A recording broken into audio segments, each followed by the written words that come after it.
জাতীয় প্রেস ক্লাবের সামনে ইজি বাইক ও রিকশা চালকদের মানববন্ধন। Staff reporter, Dhaka.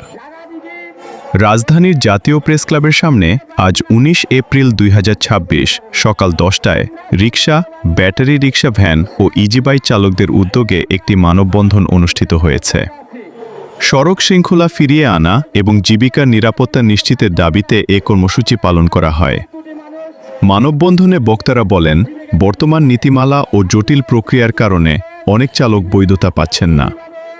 ফলে তারা প্রতিনিয়ত হয়রানির শিকার হচ্ছেন এবং জীবিকা অনিশ্চয়তায় পড়ছেন। তারা দ্রুত নীতিমালা সংস্কার ও আধুনিকায়নের দাবি জানান। বক্তারা আরও বলেন, ব্যাটারি চালিত যানবাহনের নিবন্ধন, চালকদের লাইসেন্স প্রদান, প্রশিক্ষণ ব্যবস্থা চালু এবং নির্দিষ্ট রুট পারমিট নিশ্চিত করা হলে সড়কের শৃঙ্খলা ফিরে আসবে।